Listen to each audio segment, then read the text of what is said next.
CJSW acknowledges and pays tribute to the traditional territories of the peoples of Treaty 7, which include the Blackfoot Confederacy comprised of the Siksika, the Piikani, and the Kainai First Nations, the Tsuut'ina First Nation, and the Stoney Nakoda, including the Chiniki, Bears Paw, and Goodstoney First Nations.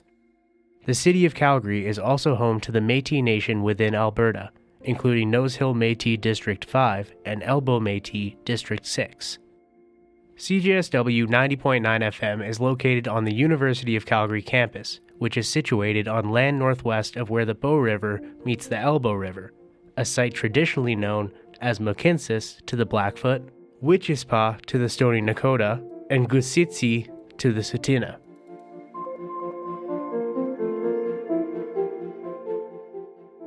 Welcome to Calgary and the SDGs, a special podcast series made by Calgary Catalyst in collaboration with CJSW. This series explores how Calgary connects to the United Nations Sustainable Development Goals, known as SDGs for short, through local perspectives and the real-world impact of actions in our city. In each episode, our host Josephine is joined by a distinguished guest from the field, offering insights on the goals shaping our city's future. Now let's dive in. Sustainable Development Goal number 12, Responsible Consumption and Production.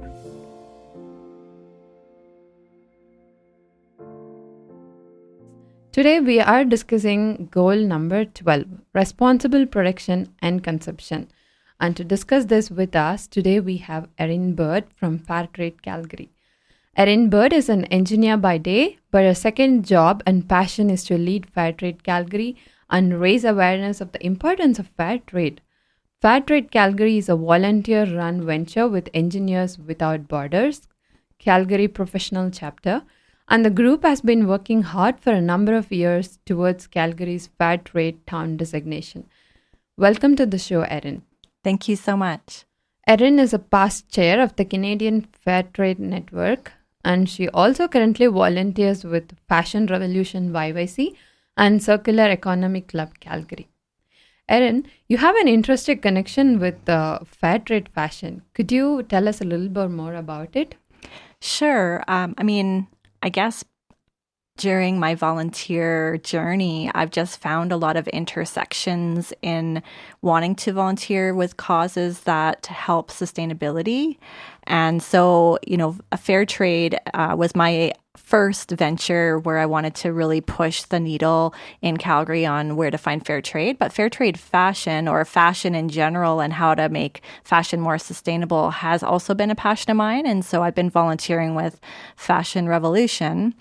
And we're, aligned. There's a number of clubs all over Canada that are trying to bring awareness to our clothing and how we produce and consume our clothing and how to make that more sustainable as well. So it was a natural fit for me. And even Circular Economy Club, it all ties in together.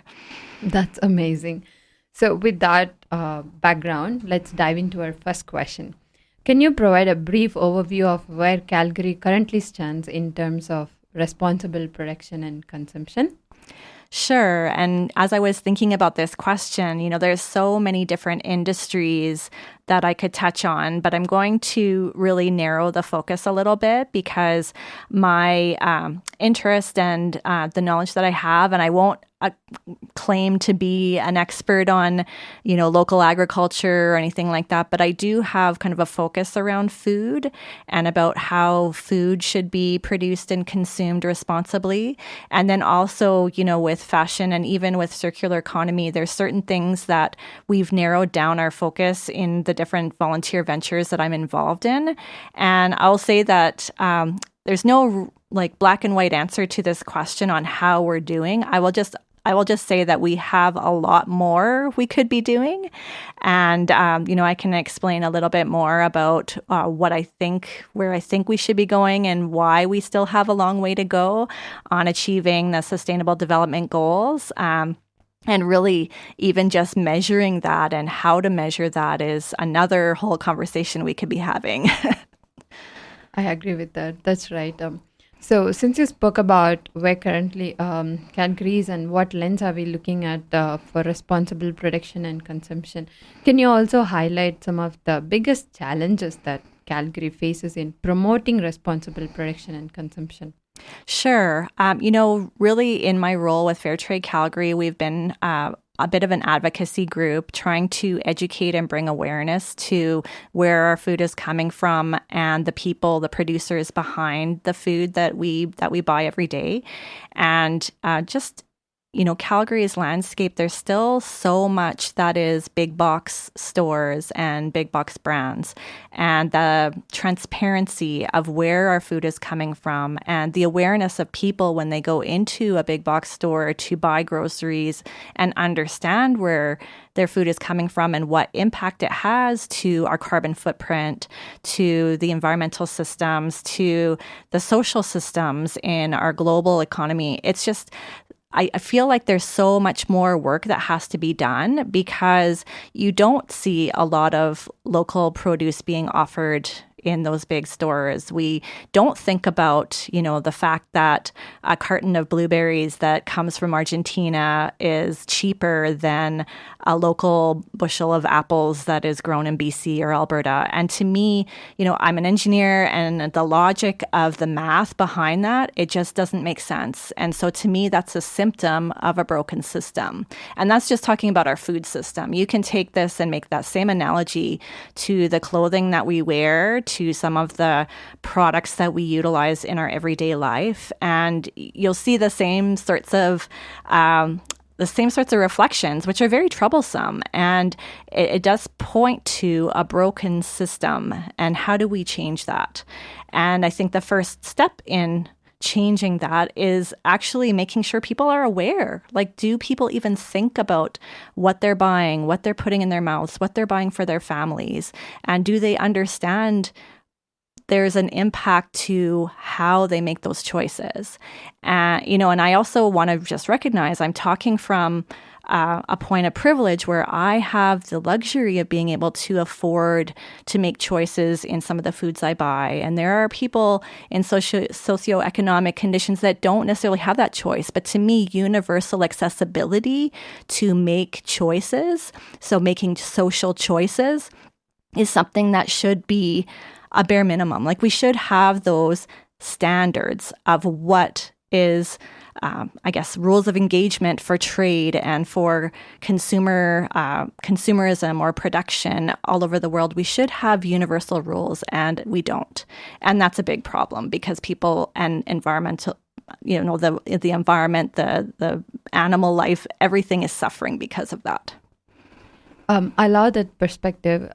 In fact, I go by the principle that you grow and you eat what is available in your surrounding, and being following that principle for quite some time. So, and I really appreciate all the local brands and the local businesses. So I understand why it's very important to promote responsible production and consumption. On that note, can you tell us about the work you do in promoting fair trade in Calgary and any significant projects that you are involved in? Sure. I can talk about, our main goal had been, or it still is, to make Calgary a designated fair trade town. And that's really just one step along a journey for building that awareness and that support and that realization that we need to change our current food system. We have a broken food system, and we need to show that we are willing to change. And part of that is in having a fair trade town designation that would show some commitment to actually making change and to having support for changing those patterns in how we produce and how we consume food. And for those who don't know what Fair Trade Town designation is, it is very much linked to an international fair trade certification. So sometimes a lot of people will criticize that, well, you're only looking at that one certification as being the gold level. And that's true. We are looking at it as being the gold level, but it's also an indication of that commitment. And it doesn't mean that buying local is any less important. Like, we cannot solve or create a new system by just making one solution or one change. We need to do it in a multi-pronged manner. And so I always say, support local and support fair trade. And fair trade, the certification, the international certification is really geared towards the producers in the global south who are most impacted by the inequality between what they are paid and how they are treated, even just in terms of being able to allow their children to go to school and not have to work on a farm, or, the slavery, modern day slavery, which is still existent in a lot of countries in the global south. And so, that's just the first step, is to show that commitment from Calgary to be a fair trade town. But there's so much more that we need to do in addition to that. That's just the first step. You're listening to Calgary and the SDGs, a podcast focusing on how Calgary connects to relevant United Nations Sustainable Development Goals. You're currently listening to an episode focused on SDG Goal 12, Responsible Consumption and Production. To find this and more episodes, go to cjsw.com or the CJSW app.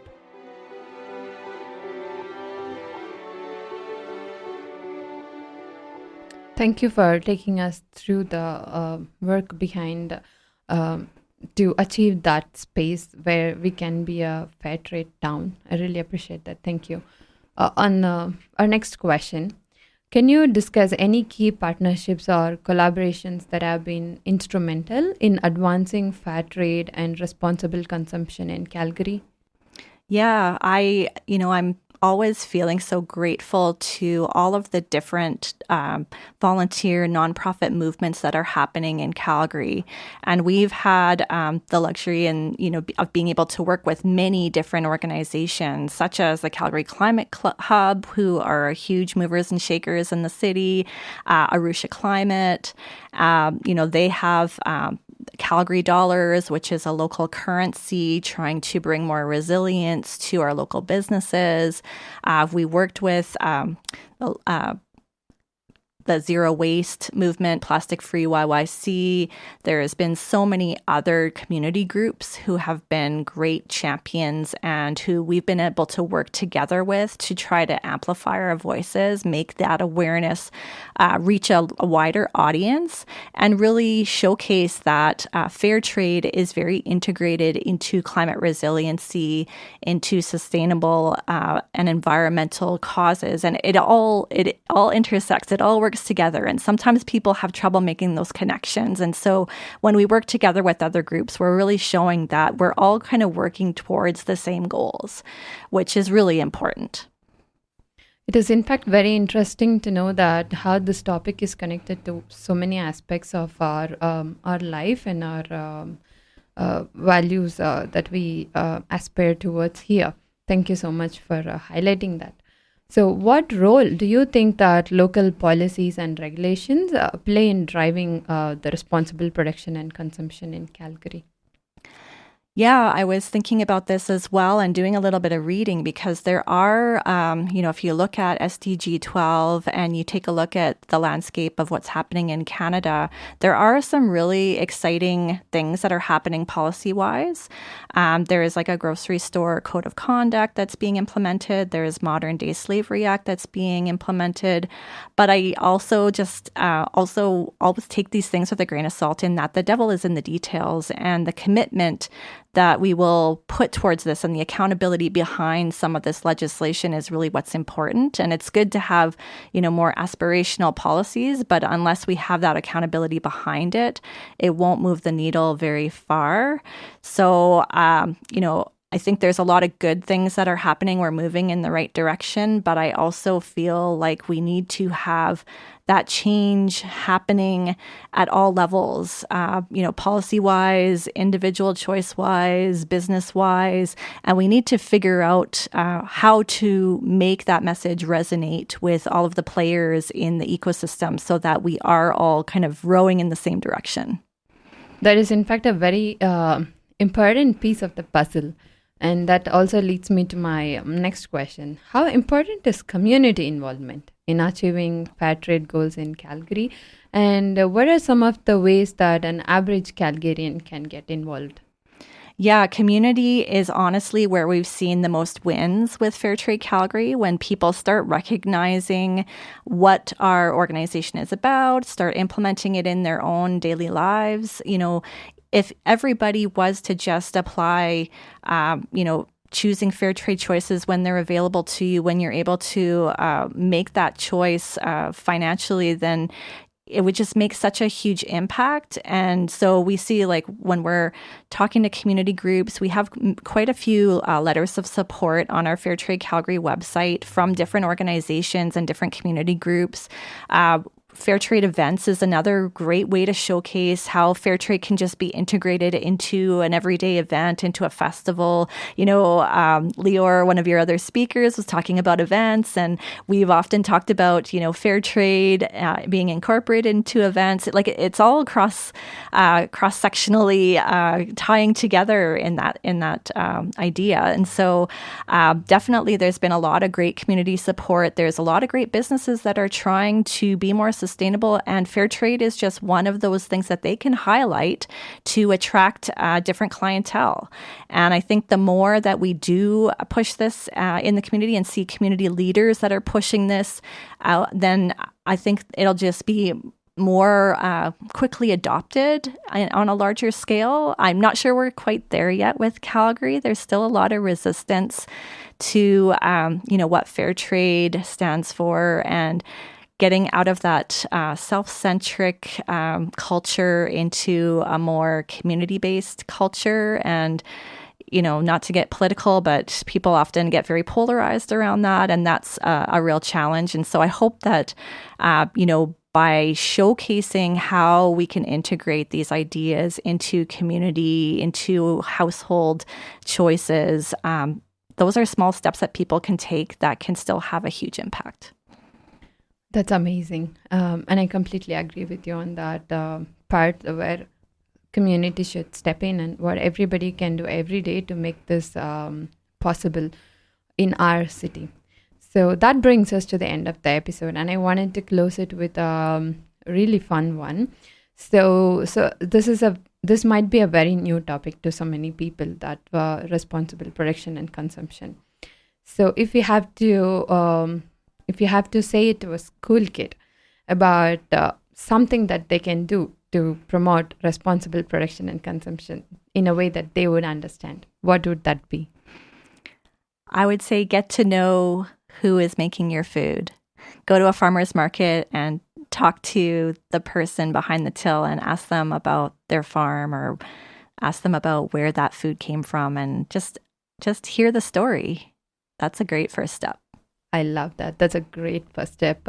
That's the wrap of this episode. Thank you so much, Erin, for joining us and sharing this valuable insights around Goal 12. Thank you so much for joining.